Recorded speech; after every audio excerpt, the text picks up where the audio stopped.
नमस्कार विद्यार्थी मित्रांनो, आपण मागच्या पिरियडला काही बेसिक डेफिनेशन्सला सुरुवात केलेली होती. तर मला वाटतं आपल्या 5 डेफिनेशन झालेल्या होत्या. आता पुढच्या ज्या डेफिनेशन आहेत त्या आपण बघूया. 6 नंबरची डेफिनेशन आहे mid point of a segment. आता मिड पॉईंट म्हणजे काय?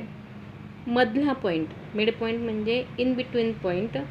पण तो असा पॉईंट जर point A dash M dash B असं असेल, म्हणजेच काय असेल की पॉईंट ए एम आणि बी हे तीनही पॉईंट हे कोलिनियर आहेत आणि हा पॉईंट एम जो आहे it is in between points A and B of the segment A B. And if this length A M म्हणजेच distance between A and M is equal to the length MB, that is distance between the point M and B, हे दोन्ही length जर same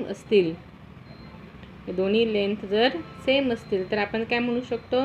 then we can say that point M is the midpoint of the segment AB. असं जर असेल तर आपण ह्या एमला ह्या सेगमेंट ए बीचा मिडपॉईंट म्हणू शकतो. आता त्याच्यावरून एक महत्त्वाचा रिझल्ट आहे, every segment has one and only one midpoint. म्हणजेच प्रत्येक सेगमेंटला एक आणि एकच मिडपॉईंट असतो, एकापेक्षा जास्त मिडपॉईंट नसतात. जसा आपण परपेंडिक्युलर आहे ते एका सेगमेंटला इन्फायनाईट नंबर ऑफ परपेंडिक्युलर्स आपण ड्रॉ करू शकतो, परंतु एका सेगमेंटला एक आणि एकच मिडपॉईंट असतो. ही कसली डेफिनेशन झाली? मिडपॉईंटची डेफिनेशन झाली. आता पुढची डेफिनेशन आहे ती म्हणजे कंपॅरिझन ऑफ अ सेगमेंट. दोन सेगमेंटचं कंपॅरिझन करायचं म्हणजेच काय? कोणती सेगमेंट लहान आहे, कोणती सेगमेंट मोठी आहे. सपोज आपण दोन सेगमेंट कन्सिडर केल्या, सेगमेंट ए बी एक आहे आणि दुसरी आहे सेगमेंट सी डी. जर सेगमेंट ए बीची लेंथ ही 3 सेंटीमीटर एवढी आहे, सेगमेंट सी डीची लेंथ ही 5 सेंटीमीटर एवढी आहे, तर आपल्याला दिसतं आहे कोणाची लेंथ कमी आहे? या सेगमेंट ए बीची लेंथ ही कमी आहे, म्हणजे length of segment A B is less than the length of the segment C D.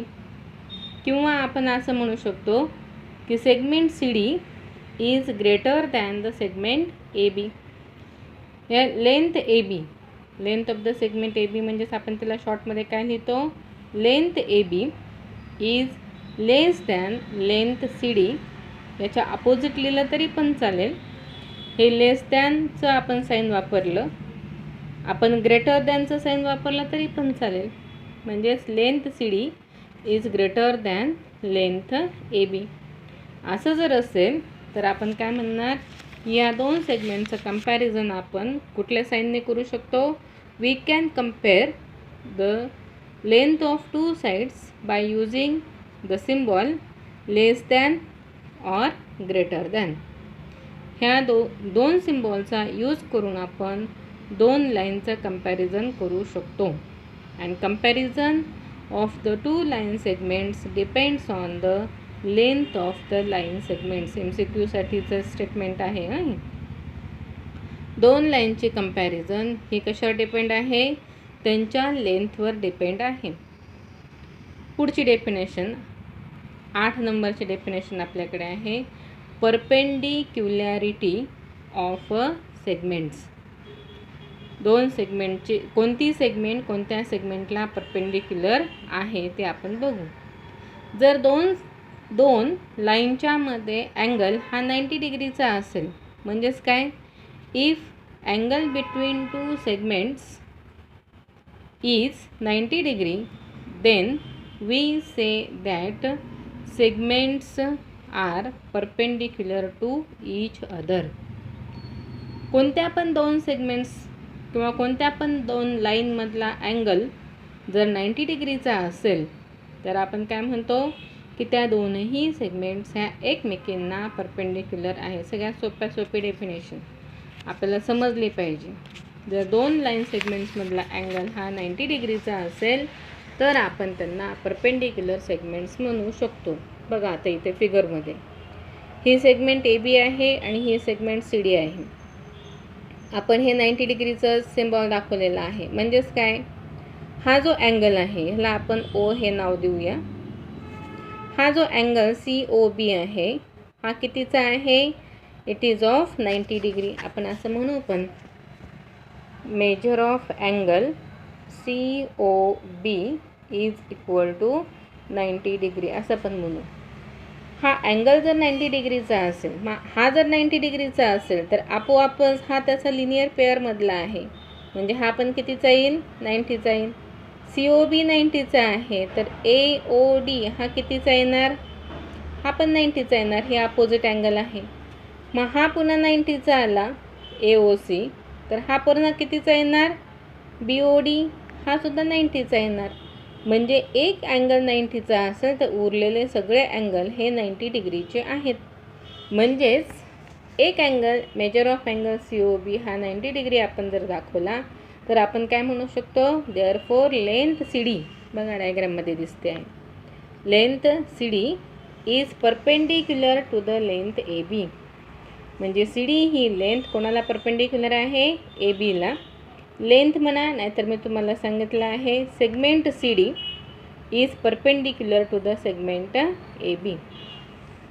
Length म्हणा नाहीतर सेगमेंट म्हणा, दोघांचा मिनिंग एकच आहे. कळलं परपेंडिक्युलरची डेफिनेशन.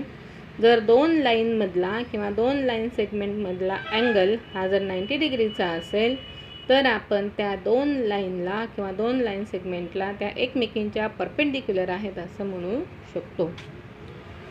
पुढची डेफिनेशन आहे distance of a point from a line. आपण डिस्टन्सची डेफिनेशन माहिती आहे आपल्याला. डिस्टन्स म्हणजे कमीत कमी अंतर जे असेल त्याला म्हणायचं आपण डिस्टन्स म्हणतो. पण आता इथे परपेंडिक्युलर जर डिस्टन्स असेल तर त्याला म्हणायचं डिस्टन्स. म्हणजे केव्हा, कसलं पण. आता समजा हा पॉईंट C इथे आहे आणि ही लाईन AB इथे आहे. तुम्ही ह्या C पासून इथपर्यंत जर डिस्टन्स काढला आणि म्हटलं की हा पॉईंट C हा लाईन AB पासून AC एवढ्या डिस्टन्सवर आहे, हे कधी शक्य नाही. हे रॉंग आहे. कारण A सारखे आपण अनेक पॉईंट घेऊ शकतो. मग एकमेव पॉईंट कोणता असतो, एकमेव पॉईंट एकच असतो. C पासून ह्या लाईन ABवर आपण एकच परपेंडिक्युलर टाकू शकतो. हां, तुम्ही पॉईंट इथून Cच्या ऐवजी दुसरा घेतला तर तुम्ही दुसरा परपेंडिक्युलर टाकू शकता. पण आपण एका पॉईंटमधून दुसऱ्या लाईनवर एक आणि एकच परपेंडिक्युलर ड्रॉ करू शकतो आणि म्हणून त्याला दुसरा ऑप्शन नसतो. आणि म्हणून ह्या पॉईंट C आणि AB मधलं डिस्टन्स हे किती असतं, लेंथ ऑफ द परपेंडिक्युलर. हा याच्यामधला मेन बेस आहे. मग आता आपण आपली सायंटिफिक डेफिनेशन काय आहे ते बघू. If segment CD is perpendicular, segment CD is perpendicular to the segment AB. CD ही ABला जर परपेंडिक्युलर आहे, बघा दिसते आहे. If CD is perpendicular to AB and point D lies on the segment AB. D हा पॉईंट कुठं आहे, सेगमेंट AB वर आहे, हा इथे मध्ये आहे. Then length CD is called the distance of a point C from the line AB. म्हणजेच मी काय सांगितलं, हे लेंथ CDला काय म्हणायचं, ह्या पॉईंट Cचं AB पासूनचं असलेलं डिस्टन्स म्हणायचं. कारण ह्याला आपल्याला दुसरं ऑप्शन नाही. We can draw only a single perpendicular from a point on the given line segment किंवा on a given line. Therefore length CD is called as a distance of the point C from the line AB. And हा जो पॉईंट जो आहे that point D is called as a foot of perpendicular. या Dला काय म्हणायचं, त्या परपेंडिक्युलरचा फूट म्हणजे त्याचा base. Point D is called as a foot of perpendicular. झालं. या डेफिनेशन्स आपण आजच्या पिरियडमध्ये बघितल्या आणि ह्या डेफिनेशनसह आता आपल्याला प्रॅक्टिस सेट 1.2 घ्यायचा आहे. तो आपण उद्याच्या पिरियडला बघूया. ठीक आहे, आजचं लेक्चर आपण इथे संपवू.